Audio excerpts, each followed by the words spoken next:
우리 하나님 말씀 봅니다. 누가복음 11장 45절에서 54절까지입니다. 한 율법 교사가 예수께 대답하여 이르되 선생님 이렇게 말씀하시니 우리까지 모욕하심이니이다.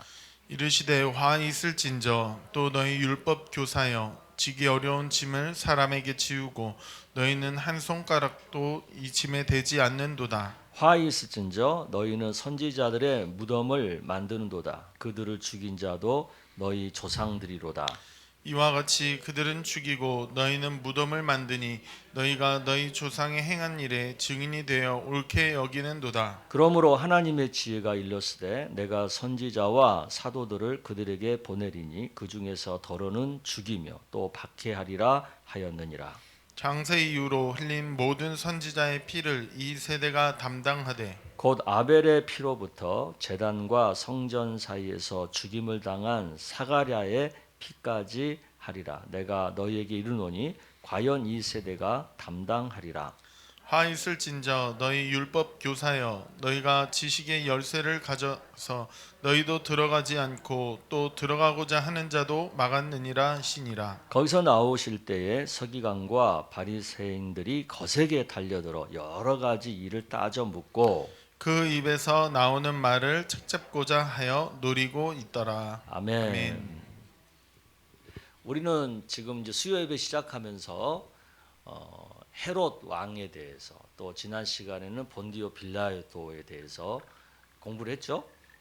오늘은 이제 가야바에 대해서 공부를 하는데 이 세 명의 사람들은 예수님이 이 땅에 오셔서 사역하실 때에 그 유대 땅을 다스렸던 그 소위 말해서 지도자들이죠. 그래서 그들과 예수님과의 어떤 관계가 있는가라는 것들을 우리가 지금 살펴보고 있는 겁니다. 예수님은 이 땅에 한국 사람으로 오셨어요? 미국 사람으로 오셨어요? 로마 사람으로 오셨어요? 예수님은 어느 나라 사람으로 오셨어요? 유대인으로 오셨죠. 유대인, 이스라엘 사람. 그러니까 예수님은 유대 민족으로 오셨어요. 왜 유대 민족으로 왔어요? 로마 사람으로도 올 수 있는 거잖아요. 근데 왜 예수님이 굳이 여러 민족이 있는데도 불구하고 유대 민족으로 오셨을까요?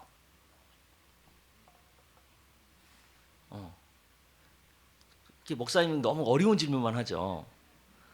근데 우리가 이런 질문을 해봐야 돼. 왜 예수님이 그 많은 민족이 있는데 굳이 유대 민족으로 오셨을까?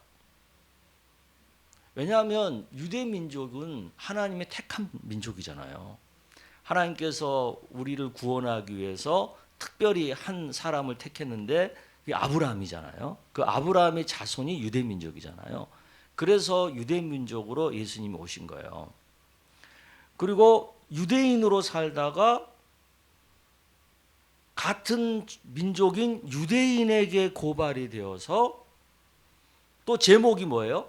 자칭 유대인의 왕이라고 하는 죄명으로 로마에 의해서 사형당해 죽으신 거예요. 예수님은. 이게 되게 중요합니다. 예수님은 유대민족으로 오셨는데 또 유대민족으로 사시다가 누구에게 고발당해요? 유대인에게. 무슨 제목으로? 유대인의 왕이라고 했다는 제명으로. 그러니까 유대인으로 예수님도 유대인인데 당시 유대인과 예수님이 사이가 좋았어요, 나빴어요? 나빴어요. 아니 같은 민족인데 왜 사이가 나빴을까요? 이것을 우리가 좀 이해를 해야 됩니다. 왜 예수님이 유대인과 사이가 나빴을까? 왜냐하면 오늘 우리 읽은 본문에 보면 예수님이 당시의 유대인들에게 비판을 했어요. 이러한 것들이 너네들 잘못하고 있다. 유대인들의 잘못을 지적을 하고 그것에 대해서 예수님이 비판을 했어요. 그 중에 하나가 이제 46절에서 48절을 여러분 한번 읽어볼게요. 뭘 비판했는지 시작. 이르시되 화 있을진저 또 너희 율법 교사여 지기 어려운 짐을 사람에게 지우고 너희는 한 손가락도 이 짐에 대지 않는도다. 하였을진저 너희는 선지자들의 무덤을 만드는도다. 그들을 죽인 자도 너희 조상들이로다. 이와 같이 그들은 죽이고 너희는 무덤을 만드니 너희가 너희 조상의 행한 일에 증인이 되어 옳게 여기는도다. 여러 가지를 비판했는데 오늘 여기만 딱 말하면 두 가지로 얘기할 수 있어요. 하나는 율법을 지키어야 한다는 명분으로 여러 가지 전통을 만들어서 쓸데없이 사람들에게 무거운 짐을 지었다는 거죠. 그래가지고 자기들은 외식적으로 그 짐을 지지도 않으면서 괜히 다른 일반 사람들에게 너무 힘들게 했다는 거죠. 하나님 믿는 일을 너무 힘들게 만들었다는 거죠. 두 번째는 그것에 대해서 잘못됐다고 말하는, 지적하는 선지자들을 너희들이 죽였다는 거죠. 그것에 대해서 예수님이 지적을 하고 비판을 하는 거예요. 그러니까 바리새인과 그러니까 당시의 그 유대 정교 지도자들과 예수님 사이는 안 좋은 거예요. 왜? 예수님이 잘못했다 자꾸 지적하니까. 두 번째는 또 왜 그 유대인들이 예수님을 사이가 안 좋았냐면 예수님이 자기가 메시아라고 하는 것을 밝혔어요. 그런데 유대인들이 그걸 인정했어요, 인정하지 않았어요? 인정하지 않았어요. 마가복음 14장 61절에서 64절이 그 얘기가 나오거든요. 우리 한 절씩 또 볼게요. 침묵하고 아무 대답도 아니하시거늘 대제사장이 다시 물어 이르되 내가 찬송받을 이의 아들 그리스도냐? 이 그리스도냐가 메시아냐? 그 질문이거든요. 물었어요. 그러니까 예수님이 뭐라고 대답해요? 62절.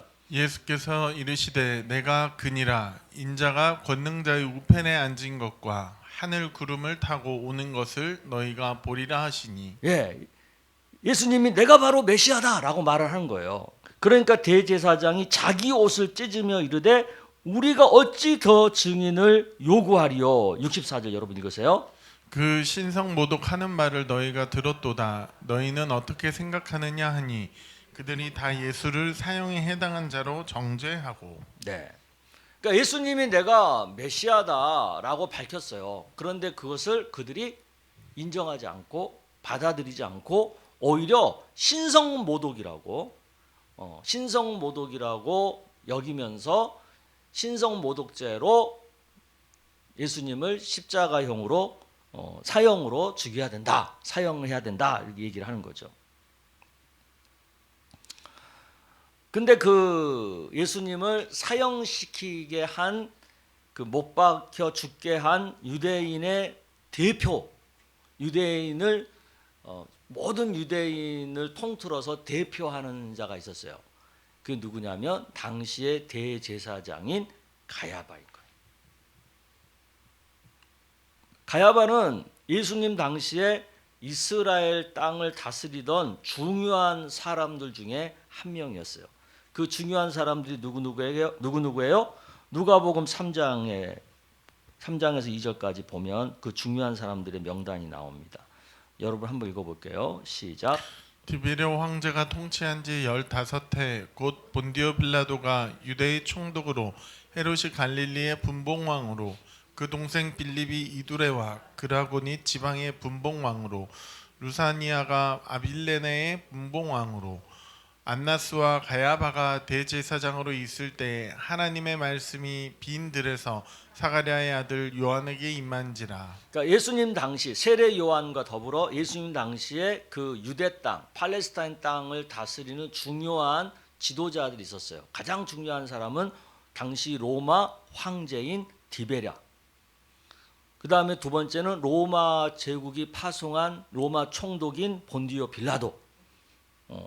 그리고 그때 그 지역의 땅을 다스리고 있는 분봉왕들 있잖아요. 분봉왕들, 헤롯, 빌립 이런 분봉왕들. 그리고 유대교를 대표하고 있는 대제사장. 근데 그 대제사장이 안나스와 가야바인데 이 안나스와 가야바는 장인과 사이관계예요. 이렇게 중요한 이제 리더들이 있는데 근데 예수님을 직접적으로 죽여야 된다 라고 고발을 하고 주장한 장본인이 누구냐? 유대인을 대표한 가야바라는 거예요. 당시 대제사장 가야바가 예수님의 죽음을 주장했다는 거죠. 그 요한복음 11장 49절에서 50절에 그 얘기가 나와요. 여러분 읽어볼게요. 시작. 그 중에 한 사람 그 해 대제사장인 가야바가 그들에게 말하되 너희가 아무것도 알지 못하는도다.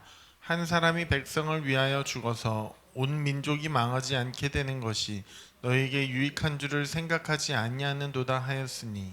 그러니까 예수님과 유대인들이 막 이제 갈등 관계가 있어가지고 야, 이 예수를 어떻게 우리가 해야 되느냐 막 이거 가지고 막 이제 난상 토론이 벌어진 거예요. 유대인들끼리. 거기서 이 대제사장이 딱 그 얘기 한 거예요. 야, 뭐 말이 많어. 그냥 그 예수 한 명 죽여가지고 우리가 평안해지는 게 좋잖아. 한 사람 죽여가지고 우리 모두가 다 평안해지는 게 좋은 거지. 뭐 이렇게 복잡하게 얘기할 게 뭐 있냐. 그러면서 예수님을 죽여야 된다라고 최초의 말을 끄집어낸 사람이 가야바라는 거예요. 그 전까지는 예수님을 막 죽이자는 말까지는 없었어. 어떻게라도 저 입을 좀 다물게 하고 더 이상 우리들을 비난하지 못하게 만들고 막 이런 정도 얘기했는데 죽여야 된다라고 처음에 말을 끄집어낸 사람이 누구라고요? 가야바인 거예요. 대제사장 가야바. 그리고 가야바가 예수님을 겟세마네 동산에서 체포하고 신문하고 사형에 처할 자로 규정하고 빌라도에게 넘겨주는 그 모든 일을 주도했어요. 그게 이제 마태복음 26장부터 쭉 나오거든요. 한번 읽어볼게요. 마태복음 26장 66절에서 68절 시작. 너희 생각은 어떠하냐? 대답하여 이르되 그는 사형에 해당하니라 하고 이에 예수의 얼굴에 침 뱉으며 주먹으로 치고 어떤 사람은 손바닥으로 때리며 이르되 그리스도야 우리에게 선지자 노릇을 하라. 너를 친 자가 누구냐 하더라. 예. 그다음에 마태복음 27장 1절 2절 시작. 새벽에 모든 대제사장과 백성의 장로들이 예수를 죽이려고 함께 의논하고 결박하여 끌고 가서 총독 빌라도에게 넘겨주니라. 네. 이렇게 해가지고 우리가 지난주에 알아본 것처럼 빌라도한테 예수님을 넘겨서 빌라도는 죄가 없다. 예수 죄가 없다. 살려주려고 했는데 이 지도자들이 막 대중들을 선동질 해가지고 십자가에 못 박혀 죽게 한 거잖아요. 그래서 예수님을 죽인 거잖아요. 자, 그러면 여기서 우리가 생각을 해보자고요. 이렇게 예수님을 죽인 유대인들, 대사장 가야바를 중심으로 한 유대인들은 예수님을 죽이고 나서 그들이 어떻게 됐을까? 그거 궁금하죠? 예수님을 죽인 그들은 어떻게 됐을까요? 정말 가야바가 처음에 말한 것처럼 예수님 한 명 죽임으로 인해서 그들이 다 살고 평안해졌을까요? 어떻게 됐을 것 같아요? 예수님이 돌아가시고 나서 한 30년 좀 넘어가지고 AD 70년에 어떻게 돼요? 예루살렘 성과 예루살렘 성전이 로마에 의해서 파괴됩니다. 함락됩니다. 왜 이런 일이 벌어져요? 유대인들이 로마 제국이 자기들을 막 세금을 많이 걷어가고 막 자기들의 여러 가지 자기들을 이렇게 구속하고 그러니까 소위 말해서 로마 제국의 혈극을 향하여 무력 항쟁을 일으킨 거예요. 봉기를 일으킨 거예요. 그거가 빌미가 돼가지고 로마에서 장군이 내려와서 당시에 가장 싸움 잘하는 유능한 장군이 내려와서 그 예루살렘 성과 예루살렘 성전을 완전히 함락시키고 멸망시켜버려요. 완전 초토화시켜버려요. 그리고 예루살렘 성 안에 있는 모든 유대인들을 전멸시켜버려요. 다 죽여버려요.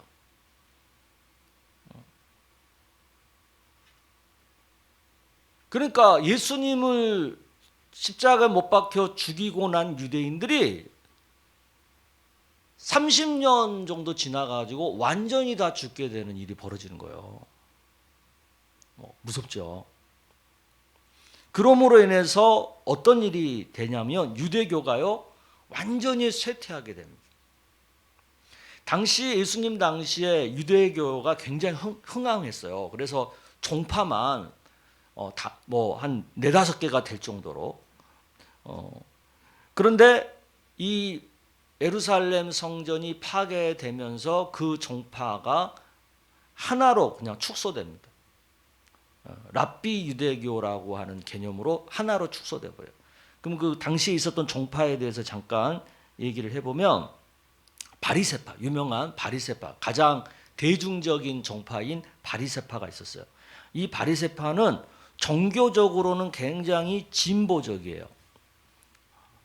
그리고 정치적으로는 보수예요. 왜 그러냐면 종교적으로는 기존의 성전과 제사장 중심의 희생 제사로만 하나님께 나아간다는 것이 아니라 거기에다가 플러스 회당에서의 율법 강독과 기도 생활을 통해서도 우리는 하나님 만날 수 있다라고 주장을 했거든요. 그러니까 진보적이라고 말한 거죠. 왜? 거기다 회당이라고 하는 회당에서 신앙생활을 수용했으니까. 근데 정치적으로는 보수인 거예요. 왜냐하면 당시에 로마 제국에 대해서 배타적이었거든. 로마에 대해서는 약간 반발심이 강했거든요. 그러니까 정치적으로는 보수적이라고 하는 거예요. 그렇지만 이런 흐름이 당시에 유대인들의 대중의 대다수를 차지하고 있었어요. 또 한 파가 있는데 사두개파가 있어요. 사두개파. 이 사두개파는 종교적으로는 이번에는 반대로 바리새파랑 반대로 보수예요. 왜요? 이들은 오로지 제사장 중심의 성전에서의 희생 제사를 통해서만 하나님께 나아갈 수 있다라는 것만 강조하거든요. 근데 또 정치적으로는 진보예요. 왜냐하면 이들은 로마랑 친해. 그리고 이들은 주로 제사장과 레위인 중심의 상류 계층이에요. 귀족층을 구성하고 있어요. 그래서 이 바리새파하고 사두개파가 사이가 좋을까 안 좋을까? 서로 안 좋은 관계예요. 거기에다가 이제 에세네파라고 있는 거예요. 에세네파. 이 에세네파는 뭐냐면 임박한 종말관을 갖고 있어요. 무슨 얘기냐면 곧 이제 세상이 망한다. 곧 종말이다. 그러면서 이들은 아주 폐쇄적인 극단주의자예요. 그래서 광야에 나가서 자기들끼리만 모여서 살아. 공동체 생활을 하면서 굉장히 폐쇄적으로, 배타적으로 그렇게 신앙을 지키는 그런 사람인 거예요. 그리고 또 하나가 파가 있는데 열심당이에요. 열심당은 어떤 사람들이냐? 노선은 바리새인과 비슷해. 그게 무슨 말이에요? 바리새인과 비슷하다는 것은 종교적으로는 진보적이고 정치적으로는 보수적이야. 지금 뭔 말인지 모르는 것 같아. 근데 이 사람들은 바리새인과 비슷한데 한 가지 다른 게 있어. 그게 뭐냐면요. 로마에 대해서 무력을 동원해서라도 우리 이스라엘의 독립을 이루어야 된다. 과격파예요. 과격파. 이게 열심당이야. 그리고 또 하나가 새로 생긴 종파가 있는데 그게 나사렛파라는 거예요. 나사렛파는 뭐예요? 예수님을 따르는 사람들. 그러니까 초창기에는 예수님도요 큰 유대교의 종파 중에 하나로 분류가 됐어요. 여기까지 이해했죠? 그런데 예루살렘 성이 함락이 되면서 어떤 일이 벌어지느냐? 예루살렘이 함락하기 바로 직전에 나사렛파와 바리새파의 일부가 예루살렘 성을 몰래 빠져나옵니다. 그래서 나사렛파는 거기서 빠져나와 가지고 이제 기독교라고 하는 세력을 형성해 나가고요. 바리새파는 당시에 랍비인 요하난이라고 하는 사람이 이끄는 그 바리새파는 거기서 빠져나와 가지고 당시 로마 군대의 장군이었던 베스파시아누스라고 하는 사람을 만나요. 그리고 거기서 딜을 해요. 우리를 살려주면, 또 우리를 토라 학교를 세워주고 거기서 살려주면 우리가 잘 이제 조용하게 잘 지내겠다. 그러면서 이 요하난이 이 베스파시누스한테 뭘 얘기하냐면, 너 얼마 안 있다가 황제 될 거야. 황제 될 거야. 그러니까 이 베스파시아누스가 그걸 네가 어떻게 알아? 그러니까 딱 그런 거예요. 너 황제 되면, 즉 내 말대로 내 예언대로 황제가 되면 그때 가서 우리 살려주고 토라 학교 세워서 이 땅에서 유대교를 이루면서 살 수 있도록 허락해 주라. 그런 거예요. 그러니까 이 베스파시아누스가 알았어. 그렇게 받은 거지. 근데 정말 얼마 안 있다가 황제가 돼요. 그 황제, 원래 황제가 반역이 일어나서 죽임을 당하거든. 그래서 황제가 돼요. 그래서 그 유대 랍비의 예언이 진짜네? 그래가지고 그 유대교를 인정해주고 토라 학교를 세워주고 그렇게 하는 거예요. 그래서 다른 유대의 종파는 다 죽어요. 근데 유일하게 이 랍비 요하난이 이끄는 이 유대교와 바리새파 유대교와 또 예수님 따르는 나사렛파, 여기만 살아남아요. 그래가지고 이 랍비가 이끄는 이 유대 바리새파는 유대교로 이제 나가는 거고, 이 나사렛파는 기독교로 나가는 거예요. 그래가지고 이제 유대교와 기독교가 그때부터 비로소 다른 길을 가는 거예요. 우리 교회사가. 여기까지 이해하셨죠? 그러면서 여기서 또 한 무르가 있어요. 예루살렘이 막 공격받고 막 이렇게 이제 막 전쟁을 하고 그러잖아요. 그러니까 눈치 빠른 사람도 있지 않겠어요? 그때 당시에 그런 사람들은 일찍이 예루살렘생을 떠나서 세계 각지로 흩어집니다.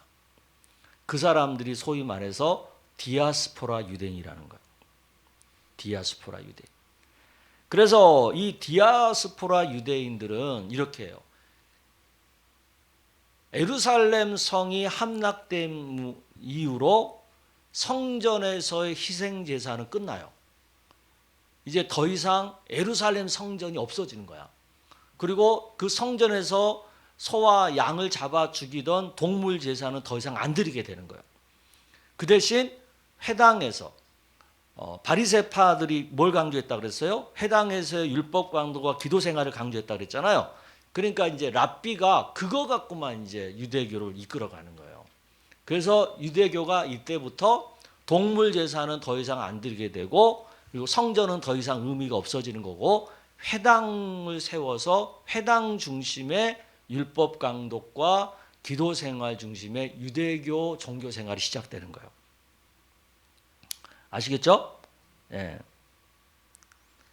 그런데 문제는 뭐냐면, 이 디아스포라 유대인들이 세계 전역에 흩어져서 사는데 그들이 편안하게 살았을까요? 고생하며 살았을까요? 죽을 고생을 하며 살아요. 1948년에 그 지금의 이스라엘 땅으로 흩어진 유대인들이 다시 돌아와서 신생 이스라엘 국가를 세우기까지 거의 한 2000년 정도를요, 이 유대 민족들이 유랑 민족으로 살아요. 몇 년을? 2000년을. 이 2000년 동안 살 동안 이들은 반유대주의에 의해서 계속해서 예수님을 죽인 민족이라고 해가지고 핍박과 박해를 받으면서 살아요. 그래서 여러분들 유명한 나치의 유대인 학살 아시죠? 그래서 이런 거 생긴 거예요. 그러니까 예수님을 십자가의 죽임으로 인해서 그들이 치른 대가가 얼마나 큽니까? 특히 가야바, 대제사장, 이 사람들은 사두개파 사람이거든요. 근데 이 사두개파가 아예 그냥 송두리째 사라져 버렸잖아요.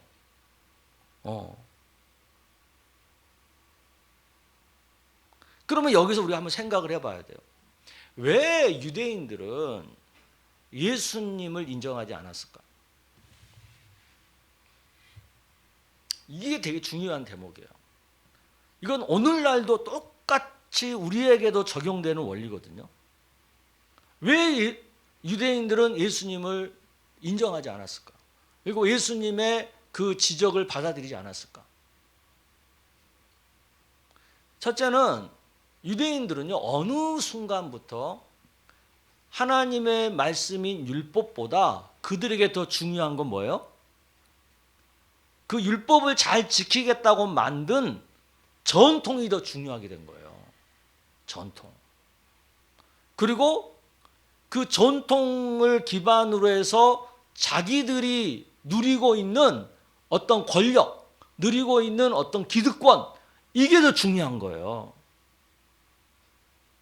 그러니까 하나님 말씀대로 사는 신앙이 중요한 게 아니라 전통이 더 중요하고 자기들의 기득권이 더 중요한 거예요. 그러니까 그것을 고집하다 보니까 하나님 말씀도 모르게 되고 또 선지자들이 와서 잘못됐다고 지적해도 안 받아들이게 되고 그래서 오신 메시아를 메시아로 알아보지 못할 정도로 그들의 영적인 눈이 어두워져 버린 거죠. 그래서 메시아인 예수님을 자기 민족인 자기들이 그렇게 기대하던 메시아 예수님이 그 땅에 오셨음에도 불구하고 그들의 손으로 예수님을 죽이게 되는 그런 엄청난 어리석은 일을 범하게 된 거죠. 이것이 이 가야바를 비롯한 유대 민족이 저지른 엄청난 어리석음인 거예요. 근데 오늘날도 마찬가지입니다.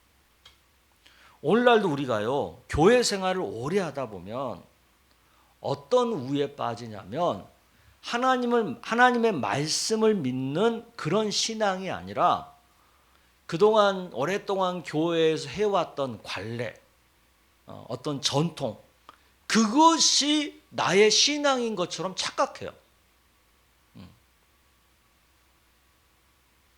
그래서 그것을 붙들어요. 그것을. 그리고 그것을 고집해요.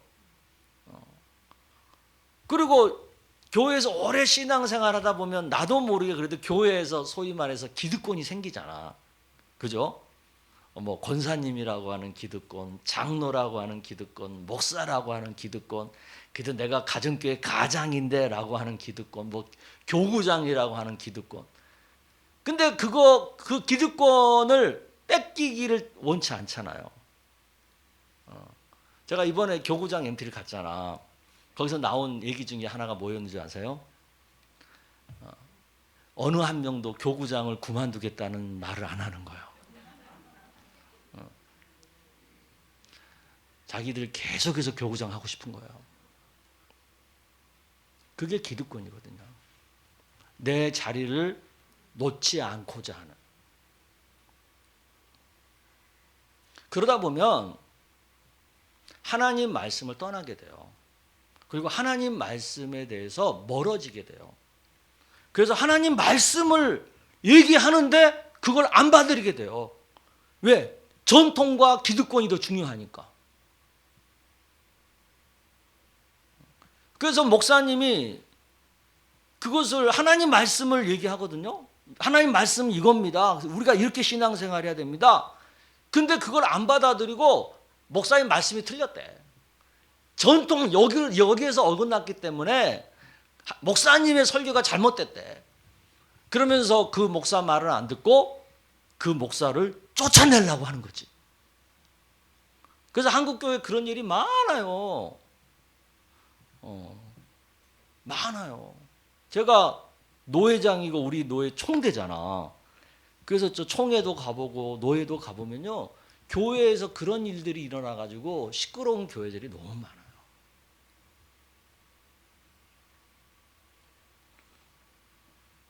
그런데 아세요? 하나님 말씀을 떠나서 자기를 고집하면 하나님 어떻게 해요? 그 유대인을 버려버려요. 그리고 하나님 말씀을 따르는 새로운 나사렛파, 예수님을 따르는 새로운 나사렛파를 사용해서 하나님의 나라를 이끌어가는 거예요. 그러니까 우리가 신앙생활하면서 정말 해서는 안 될 일 중에 하나가 뭐냐면 전통과 나의 생각을 고집하다가 신앙의 본질을 방해하는 자가 되면 안 되는 거예요.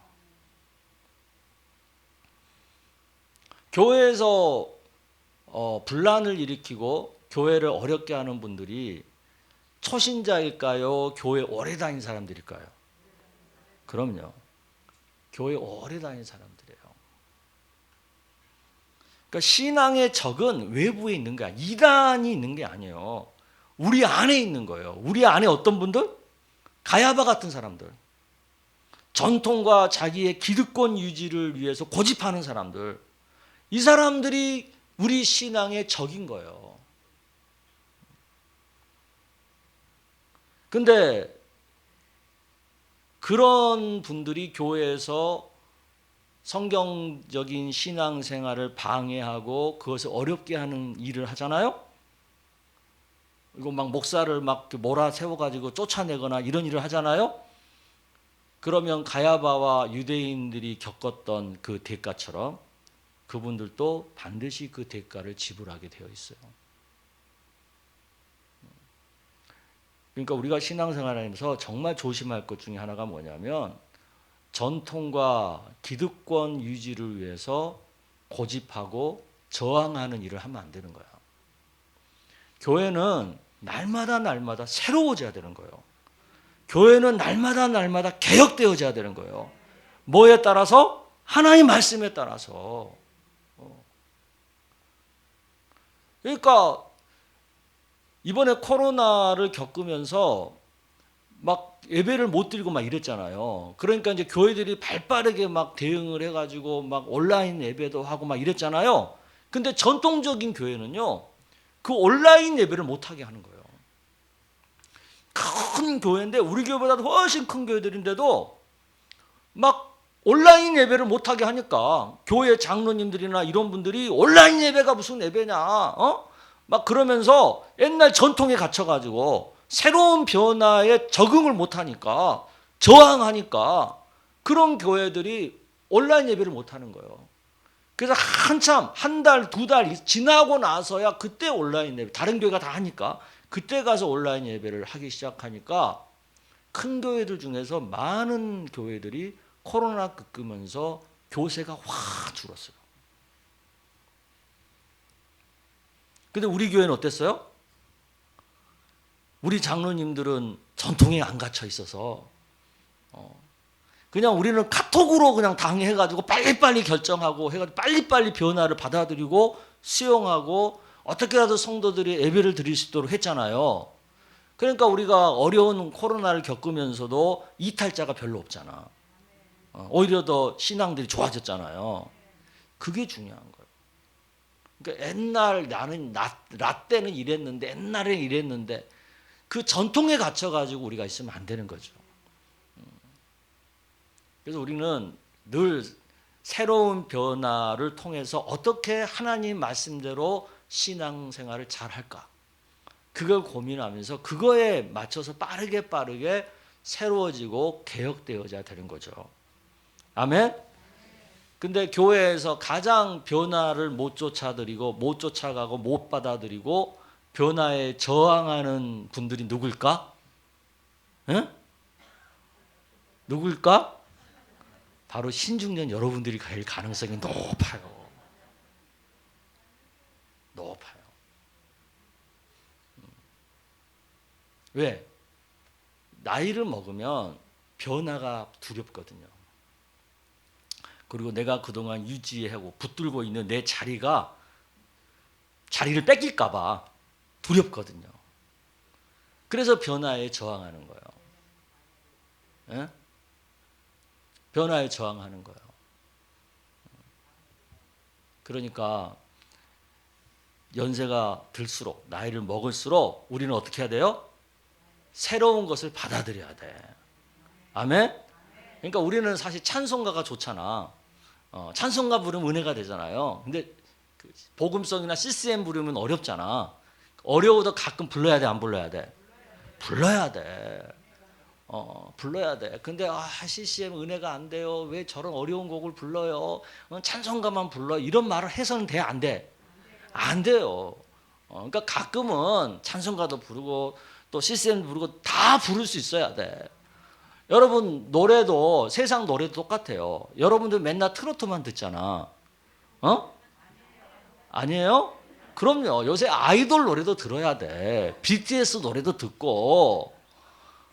그래서 요즘 음악은 또 이런 거구나. 좀 어색할 수는 있어. 내가 어색할 수는 있지만 그래도 들어줄 수 있어야 되는 거지. 여러분 옷도 마찬가지예요. 맨날 늘 익숙한 똑같은 색깔, 똑같은 스타일. 여러분 헤어스타일도 마찬가지야. 10년 전의 헤어스타일과 지금의 헤어스타일이 똑같다. 그건 변화를 싫어하는 거예요. 과감하게 변화해야 해. 그래야지 늘 새로워져야 되는 거예요.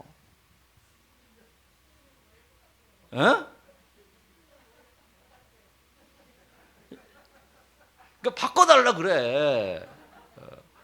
나는 맨날 어떤 분들 보면은 내가 보면 한 20년간 똑같이 머리 길고 똑같은 머리로 사는 분도 있어요.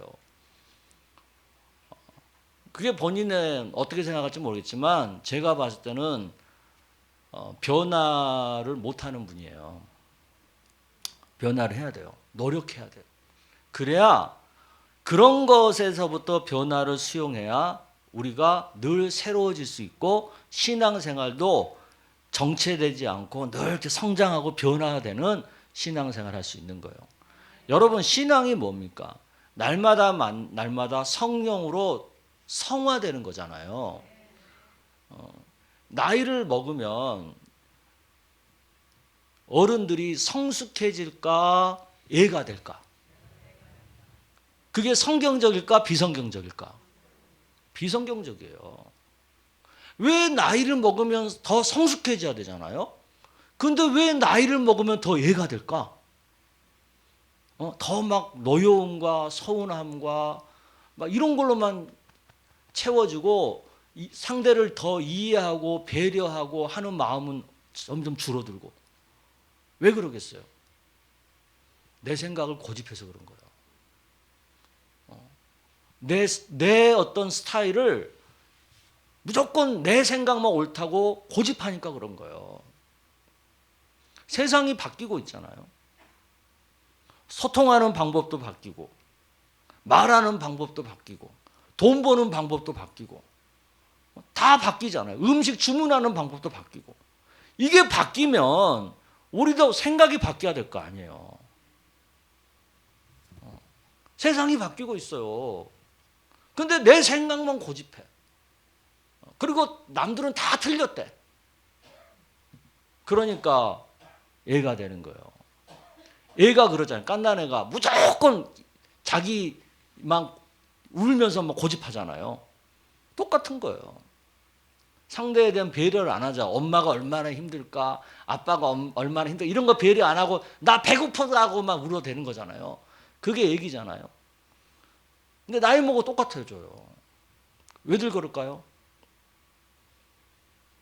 고집해서 그런 거예요. 새로운 것에 대한 변화를 인정하지 않으니까. 우리 옆에 분들에게 얘기합시다. 고집하지 맙시다. 똥꼬집 버립시다. 왜 이렇게 고집들이 세요? 좀 고집 좀 버려. 그 고집이 뭐 여러분 밥 먹여줍니까? 이 유대인들이 그거예요. 고집 부린 거, 고집. 그래서 신앙생활은 근데 또 아이러니하게 그런 상황에서 변화를 받아들이고 그런 박해를 통해서도 하나님 말씀을 붙들고 그렇게 살아가는 사람들은 발전하고 성장한다는 거예요. 그러니까 기독교가 그런 거잖아요. 그러니까 우리 기독교 정신은요. 변화되는 거예요. 그리고 그 시대를 끌어가는 거예요. 그 시대를 막 이렇게 수동적으로 받아들이는 게 아니라 능동적으로 끌어가는 게 기독교 정신이에요.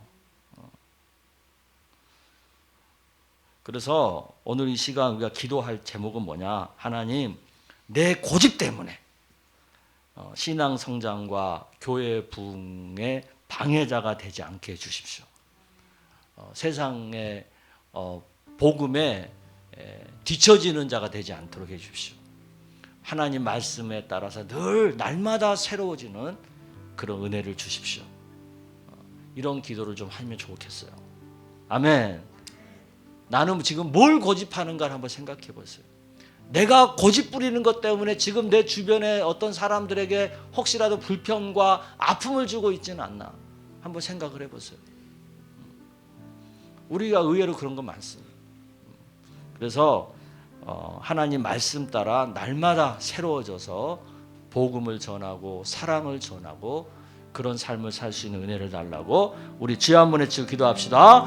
주여! 아버지 하나님 감사합니다. 오늘 우리에게 하나님의 말씀을 허락하여 주시고 아버지, 우리가 이 말씀 통하여서 하나님 우리의 삶에 적용할 것들 아버지 깨달을 것들 우리 마음 가운데 심어주시니 감사합니다. 하나님의 아버지, 은혜를 매일매일 우리 가운데 부어주심으로 인하여 하나님 우리 주여, 아버지. 언제든지 하나님께서 요구하시는 그 변화에 빠르게 반응할 수 있는 아버지 주님. 순종하는 마음을 우리에게 허락하여 주시옵소서. 내 안에 있는 주님. 기득권을 세우며 내 안에 있는 무리들을 만들며 살아가는 것이 아니라 아버지. 오직 주님만 쫓아 살아갈 수 있는 믿음의 사람들 될 수 주여, 있도록 아버지 우리의 영혼 우리의 심령을 주관하여 아버지여. 주시옵소서. 하나님을 온전히 바라보며 주여, 주 앞에 아버지. 나아갈 수 있도록 주여 주님. 우리의 삶을 다스려 주시옵소서.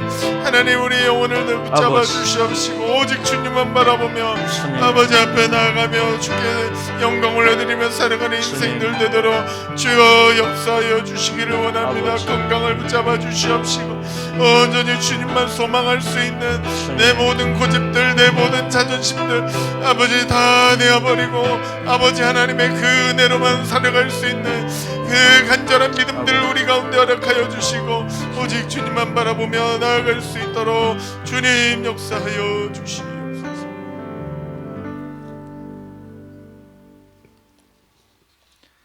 사랑의 아버지 하나님, 오늘 가야바를 보면서 전통과 자기 생각에 갇히면 어떤 잘못을 범하기 쉬운가를 깨닫게 하시니 감사합니다. 자기는 자기가 옳고 의롭다고 생각하고 예수님을 죽이는 일을 했지만 그것이 훗날 역사적으로 얼마나 엄청난 잘못이었는지를 보게 되고 그걸로 인해서 얼마나 큰 대가를 지불하는지를 우리가 보게 됩니다. 우리가 신앙생활하고 교회생활하고 가정생활하고 사회생활하면서 너무나 나만의 고집, 나만의 생각, 나만의 가치관을 고집하지 않고 세상의 변화와 흐름을 잘 분별하면서 하나님 말씀을 따라서 날마다 새로워질 줄 아는 그런 삶을 살기를 원합니다. 우리가 날마다 성령 안에서 말씀 안에서 성화되어지고 새로워져야 되는데 나이를 먹을수록 더 어려지고 더 굳어지고 더 답답해지고 그러지는 않습니까? 나의 고집스러움 때문에 주변 사람들을 힘들게 하고 있지는 않습니까? 우리가 이런 자신들을 좀 돌아보면서 하나님 말씀 따라 더 거룩하게 더 새롭게 사는 일에 우리가 하나 될 수 있도록 은혜를 주시기를 원합니다. 가야바 같은 어리석은 신앙인이 되지 않도록 저희들을 지켜주시기를 원합니다. 역사하여 주시옵소서. 이제는 우리 주 예수 그리스도의 은혜와 아버지 하나님의 크신 사랑하심과 성령 하나님의 은총이 전통과 고집과 기득권을 내려놓고 늘 하나님 말씀 안에서 날마다 새로워지고 날마다 변화되어지고 날마다 성화되어지고 성령 충만되어지는 삶을 살기로 결단하는 우리 모두에게 은총을 더하여 주실 것을 간절히 축원하옵나이다. 아멘.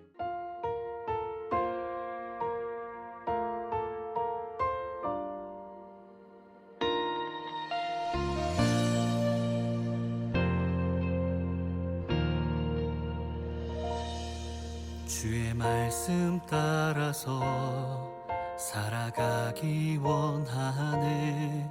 세상의 소금 되어 주만 나타내리라. 주의 말씀 따라서 살아가기 원하네. 세상의 빛이 되어 예수만 높이리라. 하나님 나라 임하시오며 거룩한 뜻이 이루어지리라. 모든 어둠 이기었도다. 오 주님만 영광 받으소서.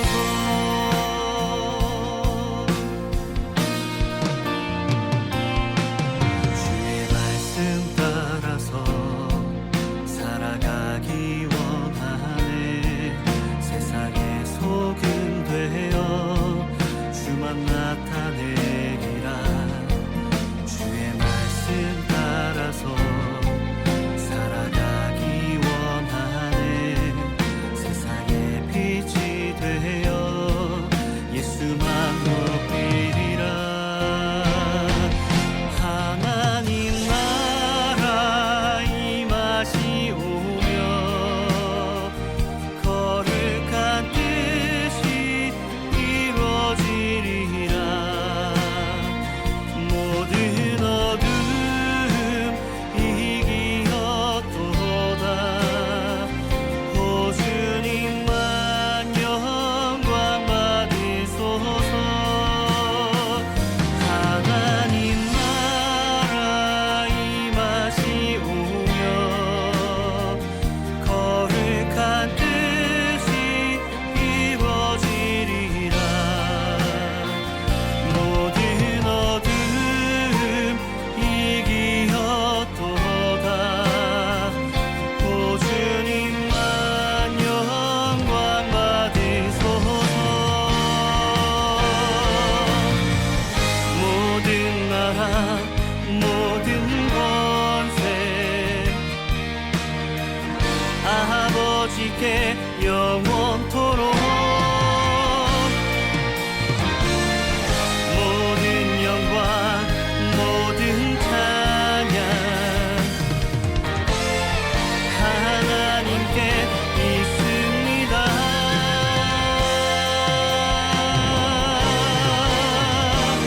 하나님 나라 임하시오며